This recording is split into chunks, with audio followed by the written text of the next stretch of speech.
Shalom. First and foremost, we give our praises to Yahweh, Bahashim, Yahweh Shai, Bahashim, Rakah, Kodash. Double honors to my elders, apostles, GMS, and whom the truth resides. Peace and blessings be multiplied to Yakim that's out here preaching the truth and the love of the gospel and sincerity. And Yuakwat that's learning the silence and being blessed, whatever Yahweh Shai may find your hands to do. This is Hashim YASHARAHLA, GMS, Indiana, Indianapolis camp, accompanied by my son. Boy. All right. And we was took a trip down to Geary, and we was gonna do a sit down on how desolate this place is, but we got to watching a couple of news clips, and I was telling them about this clip that we mentioned. We mentioned this at camp this past week, and it's a news clip on Putin on how he is really sending out a plea really to the world, man, about these the nuclear weapons, and how America, how all countries really should take heed on how serious this is. Okay, we're gonna play the clip and then we're gonna get some scriptures. I'm also live every night at 7 and 8 p.m. Eastern on DirecTV and Dish and cable and satellite. The I'll just let it start itself over. Hold on. app, and Pluto TV. I'll see you there.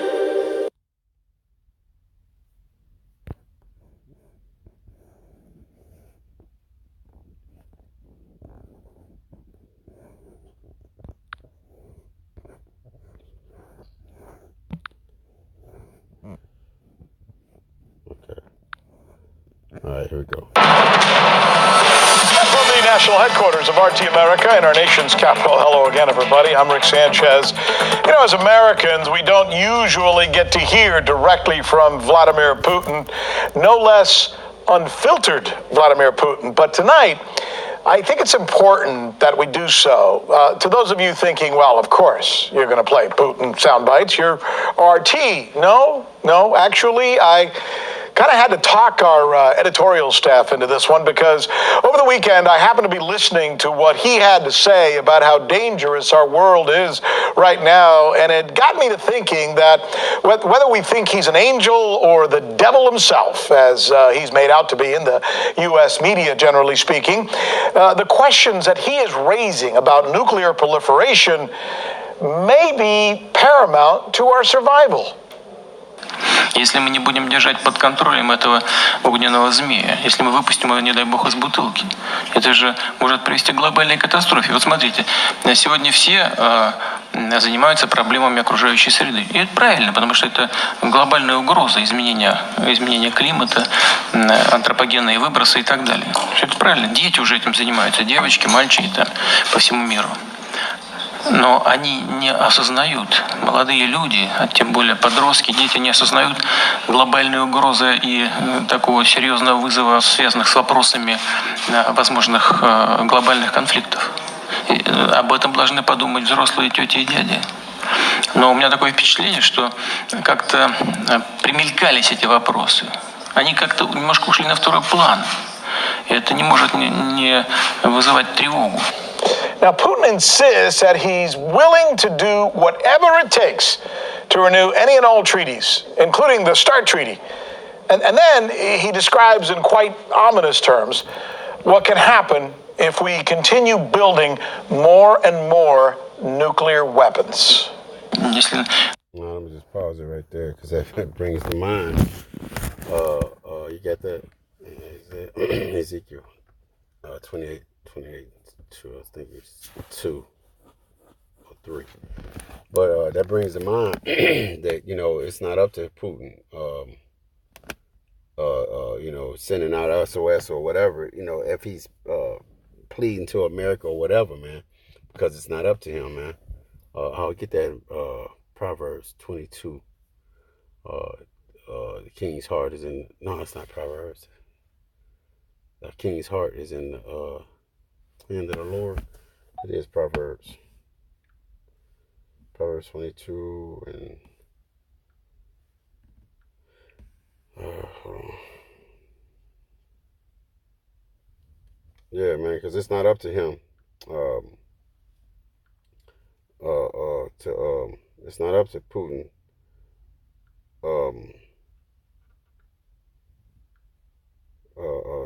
To decide or 21. Is that it? 21:1. Yeah, read that. Okay. This is Proverbs chapter 21, verse 1. It says, "The king's heart is in the hand of the Lord, as the river of the waters. He turneth it whitherso he will." Right. Okay. Because the king's heart is in the hand of the Lord, man. So Yahweh Shai is gonna turn his heart, man, against America, man. He's gonna turn his mind to be his battle axe, man. All right. Putin is Russia. Russia is the Lord's battle axe that he's using to bring destruction to America. All right. So all this pleading and he's in the news like this, man. You know, this just this is just his manly side. Well, his this is just the side of him being a man, not thinking the Lord is going to turn his heart to be a vicious, to be what the Bible depicts them as, the man of war. All right, he's a man of war, but like I said, the Lord put that spirit on them to be like that, man. Just like as he did the spirit on Pharaoh when because the scripture says, well, he hardened Pharaoh's heart. All right, to rebel, man. Why? Because he wanted to show his glory, man. All right, some more. Yeah, it says every way of man is right in his own eyes, but the Lord pondereth the heart. Right, and see, Putin may seem kind of diplomatic here, you know what I'm saying, being hey man, you know, and as a matter of fact, Rick Sanchez actually said, yeah, man, you know, even if he was the devil himself, you know, as America makes him out to be, but he's trying to be like a humane man right here. But you know what? It ain't got nothing to do with that. The Lord picked him to be that. He's that instrument of destruction, man. He's gonna be the one that wields the instrument of destruction. You know, he's just a pawn. This is Yahweh Shai's game, man. This is his movie, man. He's directing it. When you in a movie, you know, you watch movies, those actors are not just ad-libbing there. Those are scripted lines that they got, man. Everything is scripted. So Yahweh Shai is gonna put the mind of that he wants Putin to have in him, even though he's trying to be some type of way diplomatic or humane or whatever. Yahweh Shai is gonna put that murder spirit on him, man. That warrior spirit, that spirit that's automatically in them Russians, man. Okay. And if you look at the word pondereth, it basically means to level or to balance. So when it says every man, it says every way of a man is right in his own eyes. Basically, it's intentionally us for always to do the right thing that we seem fit. Yeah. Nobody's literally gonna, oh well, I'm just gonna give $500 to somebody because I just don't want it, or somebody's not gonna do something to put themselves in a bad predicament willingly. Yeah. You know what? And that's still not your doing. Yahweh Shai might allow you to get that $500 to some nigga, you know, if he wanted it to, he allow you to, if he wanted, he can allow you to not, he might not want you to give it to him, but just Yahweh Shai is cold, man. He can allow you to lose the $500 to teach you a lesson, and then let that nigga find it, and that nigga go buy some motherfucking heroin and blow his fucking heart out. Then the dope dealer that got it get robbed and get killed. He can let one incident take care of 10 or 20 situations. You see what I'm saying? One situation that was meant for, and everybody get every situation be turned to the way that he wanted it to work out. You see what I'm saying? It's like, you know, Yahweh Shai, he'll set everything up. It's a domino effect. He'll set it all up, man.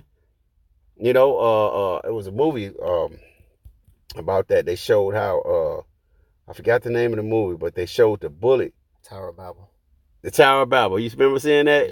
Yeah, that bullet.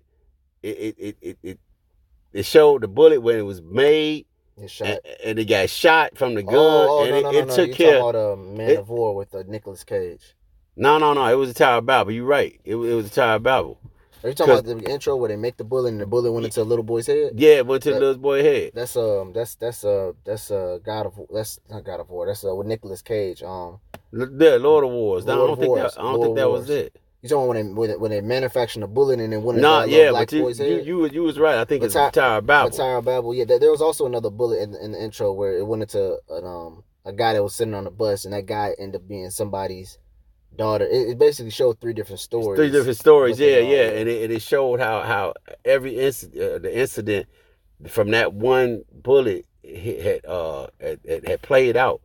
Basically, I can't really put it in layman's terms the way I'm trying to put it, but Yahushua let one situation take care of everything that he wants it to take care of, man.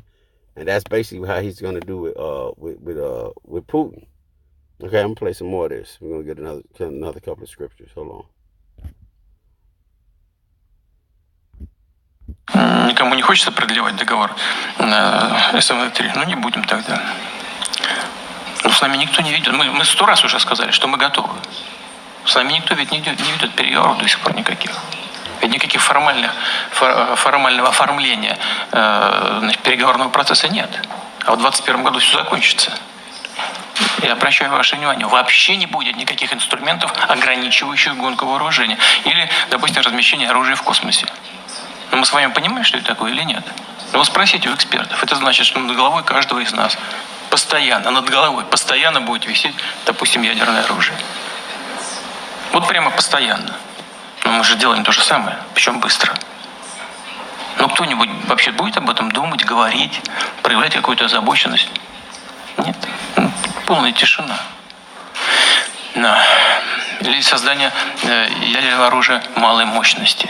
Использование стратегических ракет в неядерном исполнении. Вот из подводной лодки где-то из районов Мирового океана стартует ракета на глобальной дальности, стратегической. Откуда мы знаем, она с ядерным зарядом или нет? Вы понимаете, насколько это серьезно, насколько это опасно? Is Putin issuing an SOS to the world? Is the warning diplomatic, earnest, personal, or all of the above?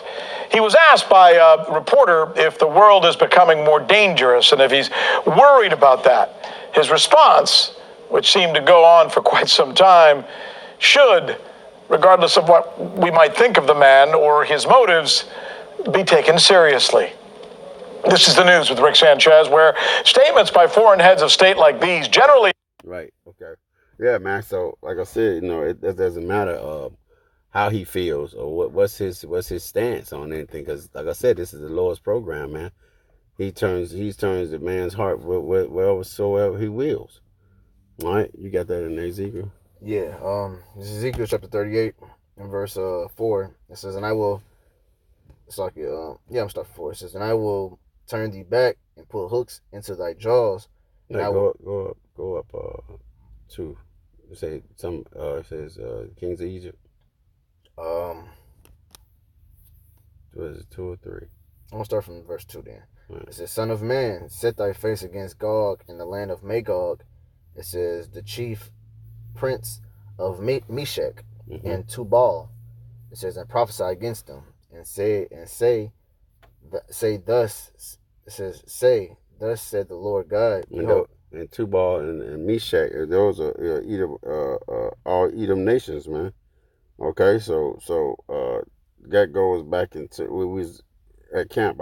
I mentioned in Matthew 21, if Satan's kingdom be divided, it can't stand, and this kingdom has been divided, huh? Japhet. And Meshach, his kingdom can't stand, okay, because ever since this kingdom was established, it's been at war. Because who took down Greece, or the Romans? Those was Edomites. His kingdom has been divided, man, since his coming into power. All right, and before it was him, it was other heathen nations, man. There's never been no. It's this kingdom has been at war since the ancient days, and days are ancient. All right, because the Yahweh Shah didn't establish a order. The only order that's gonna come out of this, man, is our kingdom. You know. So go ahead. It says, and say, thus said the Lord God, behold, I am against thee, O God, the chief priest of Meshach and Tubal, and I will turn thee back and put hooks into thy jaws, and I will bring thee forth and all thy armies, horses and horsemen, and all thy clothes with all sorts of armor, even a great companion with bucklers. Campaign. Company. Company. Great company with buckler and shields. Right. And all of them that handle the sword. Right, and that's what they're over there in the Middle East right now. You know, they're gathering up because they're not going to come out. And America hasn't been out of the Middle East since when? They've been occupying over there, man, for the last 20, 30 years, man. They've never been out of the Middle East. You know, even back when the Arabs had that was a whole thing about the Arabs with the Arabs when they made the deal with the oil. The Arabs was like, okay, we'll let you get the oil, but you know, you help us build up our military. And America is just like a big bully. It's like, hey, look, you let us do this, we're gonna put a military base here. You know, that's what's going on, that's what went on with Obama, man. Obama in Africa, he wanted to put a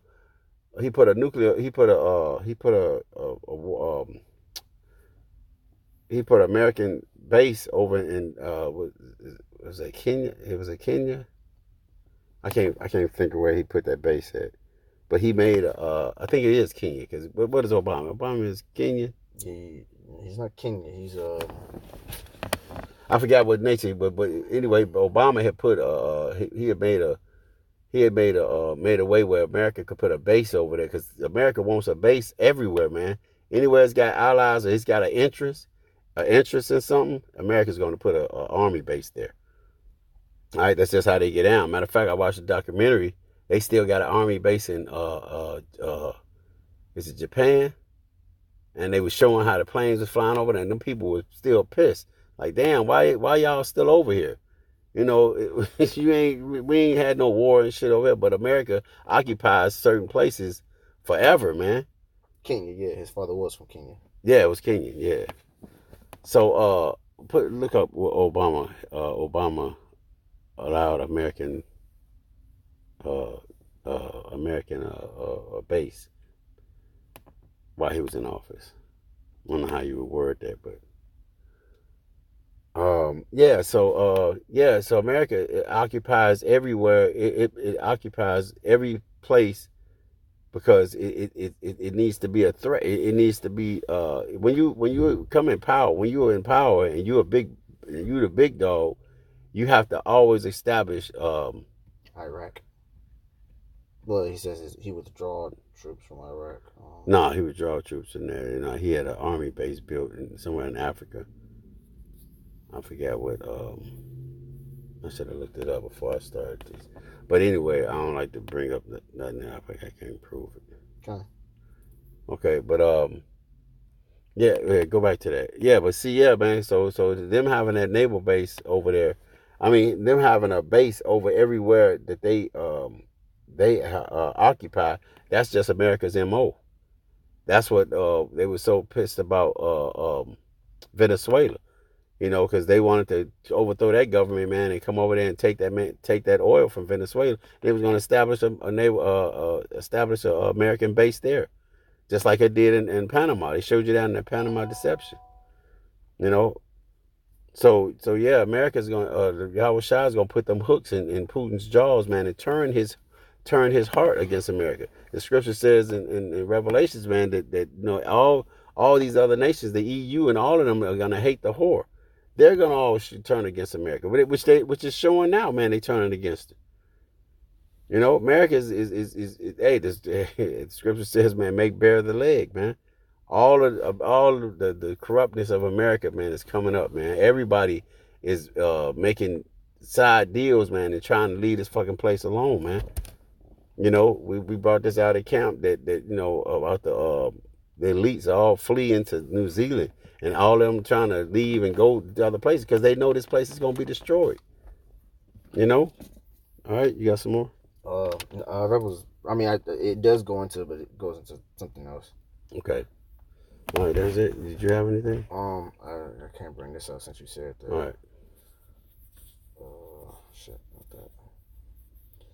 This is Job chapter 19, or is it 20? I think it's 19 or 20. Yeah. Here it is. This is it's like, give me 2 seconds.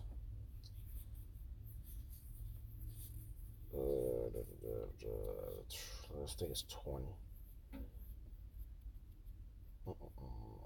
Here it is. This is Job chapter 20, verse 27. It says, the heavens shall reveal his iniquity, and the earth shall rise up against him. Right. It says, the increase of his house shall depart, and his goods shall flow away in the day of his wrath. And this is the portion of a wicked man from Yahweh, and the heritage appointed unto him by Yahweh. So, you know, basically, it says the heavens shall reveal his iniquity, you know, and who is his iniquity being revealed to the public, majority of the other nations, and that's why they're gonna hate the whore. They're gonna hate it because they're finally gonna know what's the problem. The problem is America. Right. You know, when they figure out the problem, they're gonna act immediately, and when they act immediately, that means what? They're gonna get rid of the problem. They're gonna get rid of because right now the nations are wondering, like Putin doesn't want to know what Putin says is a dangerous, you know, it's dangerous to live on planet Earth. You know, other nations are wondering. It's wars. It's you know, everybody know it's something going on because it's an uneasy feeling. Yeah. It's like basically like addressing the elephant in the room. Everybody knows something that it's a problem, but nobody just want to blunt out say it like who's the problem. But hey, and that's because really it's spiritual, because everybody knows it's a problem, but no one's gonna. Because that movie I watched, I finally got the chance to watch that, the Belko Experiment. You know, they didn't know how to handle the situation until people started until death started happening. Now, when things start happening, people are just gonna be like, they just got to the point where they was just like, nah, look here, fuck that, we gotta handle this like this. They already killing us, so hey, guess what? We gotta take drastic action. So death becomes death. You know, when these little war skirmishes, these little skirmishes is starting up. You know, people are tired of those little skirmishes. They say, look here, man. You know what? Because basically, man, the feeling that's in the earth now, people are tired of war. They want to go ahead and eliminate who's the fucking problem. That's what they're getting at. They're like, look, man, we just need to nip this in the bud. Everybody's seeing, look, man, America's the fucking problem. Get these motherfuckers out the way. You know what I'm saying? And then we could start on doing something different, which that's not going to happen. But this is what's in their minds. You know. So yeah, some more. No, I was just saying that's the hooks, man. That's the hooks the Lord's talking about. He's putting that. He's basically drawing the wedge between them. You know. So yeah. So they have enough reasons to shoot. You know, to shoot the. Basically, it's just like it's playing a chess. You don't just up and shoot missiles on a nation like just right now. I mean, don't get us wrong. The Lord can do it like that. Yeah. But it's more of an dramatic effect, so to speak. Matter of fact, like you know, I'm pretty sure brothers like the movie Avengers. You know, now of course Thanos could have died in Infinity War, but how much more excitement it brought you, you know, to let him die in Endgames, a whole movie after a whole year. You see how many people waited for Endgame to come out a whole year later just to see, you know, they knew the result, but they want to see the dramatic build up. Climax. You know, it's the climax. Yeah. You know, sometimes it's cool just to. I mean, you know, it's not satisfying just to get, you know, just to get it. You kind of want that big climb up. Yeah. You know, from what Thanos did, his horrific act, people suffered for it. Then people gathered together, and then they had one all-out major war, which the scriptures talks about, one all-out major war coming, and then boom, the bad guy finally died. Yeah. That's way more than, the hero comes, kills the bad guy, boom. I mean, that's not, you know, I mean, it's not really, how can I say, it's not really entertaining, right, you know. And we all know the Greek word for God is theo, which means goes back to the word theater, which means, you know, basically just a representative of the Lord being, you know, a movie director. Man. So the Lord likes to build things up, you know. Yeah, just like that's why he got him in the battle of Jehoshaphat, because basically prophecy has to play out. So everything that's already been said aforetime has to happen. And that's not even the final war. And then when the Lord comes back, everybody's gonna look at each other and start fighting against the Lord. Yeah. You know, so that, you know, that's good. That's gonna still gotta play out. That's gonna be, this is gonna be end all be all. You know, so it's just, you know, it's all gonna, you know, be that and then we already know what's in their mind, because who was that? Ronald Reagan said if it was a alien force come in, will we all band together and fight against it? Some shit like that. Right. You know, which you know, you putting that mind in them. That's all I have to say. Yeah. Okay. All right. With that, man, we're gonna give our praises to Yahweh Ba'Shem Yahweh Shai, Ba'Shem Rakakadash. Double honors to the elder apostle GMS, in whom the truth resides. Peace and blessings to you, Akim, that's out there preaching this truth for the love of the gospel and risking your lives. You Aqua, just learning the silence and being blessed, whatever your house shop may find your hands to do. All right, shalom.